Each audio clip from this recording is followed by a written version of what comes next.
controversy, opinion, point of view. This is Prime News. Goes out for an early morning jog and is never seen again. Saturday morning, Sydney teacher Sherry Arnold went for a jog and never returned home. We just feel that there's something drastically either happened to her or something to that effect. Sherry was wearing the shoe the last time she was seen. An ominous clue surfaces. One of her running shoes is found in a ditch on the side of the road. That shoe is the last thing that we have. There were two people that kind of were sure they saw her that morning. Maybe she was abducted. Kidnapped or maybe hit by a car. I don't know who would want to harm her in any way. Well-known teacher and coach. This is just not something that happens here. Nearly 1,000 volunteers turned up at Sydney High School on Sunday to help find Sherry Arnold. We had to turn some away because we just couldn't control everybody. I learned early on in teaching that if you expect the best out of your students, that's usually what you get. She's kind, she's sincere. We're going to keep going until we can get some answers here. It terrifies a small town in the Midwest. A beloved teacher and mother vanishes on her early morning jog. Sherry Arnold, a math teacher from Sydney, Montana, went out for a jog alone at about 6:30 Saturday morning and never came home. Then, the disturbing discovery, one of her sneakers found in a ditch on the edge of town. Tonight, the FBI scales back that search. What happened to Sherry Arnold? Joining me, Pat Brown, criminal profiler, and Nicole Gregory, reporter for our affiliate KULR in Billings, Montana. First to you, Nicole, what is the latest in the search for this missing teacher?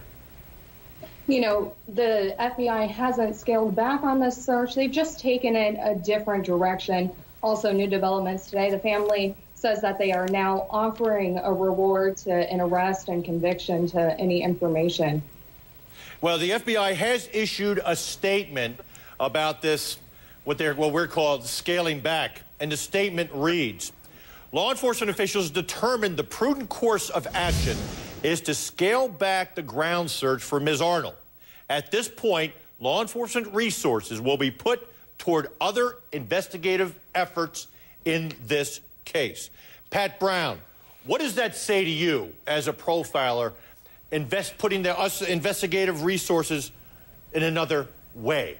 Yeah, that's a good question, Mike, and it doesn't seem like it should be focused back on the family like we've seen so much of. This woman seems like everybody loves her. She's not somebody who's going to be running away. The husband seems like he's okay. She's on a normal morning run that she does at 6:30 in the morning, which is extremely, extremely dangerous. And I keep trying to inform women about this. The early morning, the late evening, out by yourself.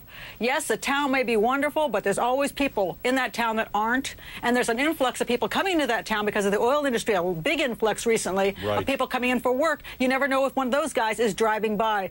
That shoe in the ditch, not a good sign. It looks to me like that's an abduction. Somebody pulled her into a vehicle. Reason I can think they've been looking in a different direction is they don't think that, unfortunately, she's going to be found close by because the person had a vehicle, or maybe two people because it's easier to abduct that way, and took her someplace, drove away with her, and therefore you can search all the bushes nearby, and you're not going to find her there.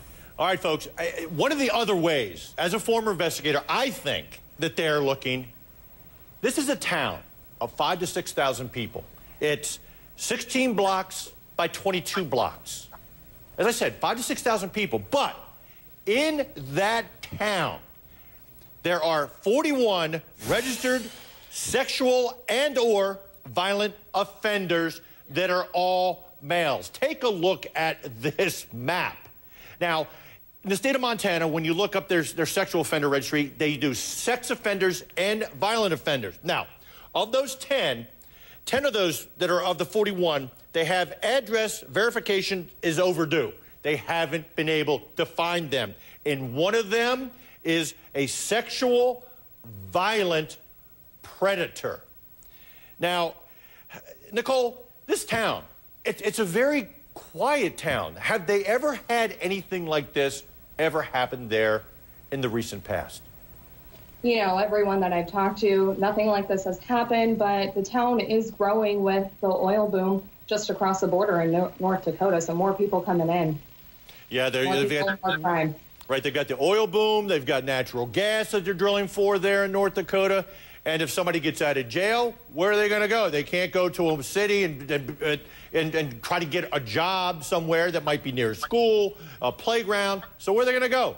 They're going to go to a rural area like this and get a job as a roughneck working on an oil rig.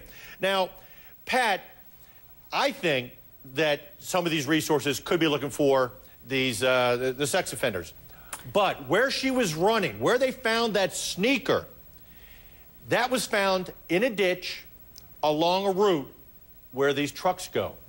Mm-hmm. Yeah, what do you mean? I think that could be a good possibility right there. That is. I mean, one of the problems we have in this town, as we've seen, is that we do have this influx of people, and a lot of the influx are males, and they're males without families because they're coming there to get some kind of job because they're unemployed somewhere else. A lot of them either leave a family behind or don't have a family, like you point out. Maybe they're coming out of prison. Maybe they're just drifters. Who knows what they are? They see an opportunity. They come into town. They got a lot of time on their hands, and they're driving around a lot. So, yes, if they're driving a truck for this particular industry or just driving their own truck, they got time to go back and forth and note this woman on the side of the road. I think they are looking at somebody perhaps who has come recently to town. That may be why suddenly there is a crime there. And there's a lot of leads to follow up for law enforcement, local and federal, the FBI who's involved in this, where these people could be working. Now, Nicole, how far is Sydney from the Canadian border?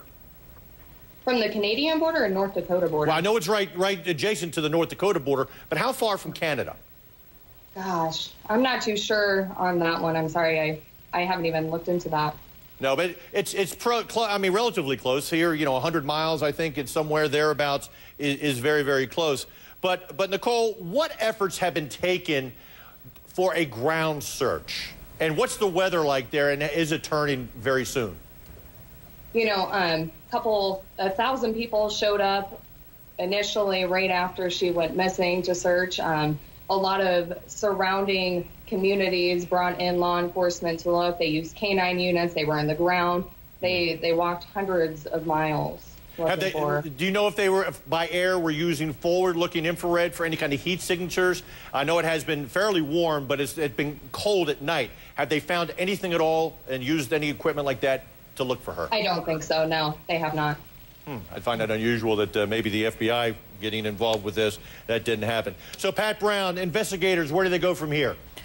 Well, I think they're going to be checking on who those people are that have come recently to town, seeing who had seen anybody else in the area, and what kind of vehicles came and went, if they've got any kind of cameras that might have caught any vehicles moving in any direction that she was moving in as well. But the biggest problem is, Mike, is that, you know, once you got somebody in a vehicle, you can go so far. And usually the only way we ever find this person again, if something horrible has happened to them, is just by pure luck, maybe months or years down the line, which is why these guys can feel pretty confident they might get away with whatever they've done if they've done it. Exactly. And I want to also point out that her husband is fully cooperating. He is not considered a suspect or what I hate this term, person of interest. He apparently has nothing at all to do with this. Nicole Gregg, reporter for KULR, and Pat Brown, criminal profiler, thank you again.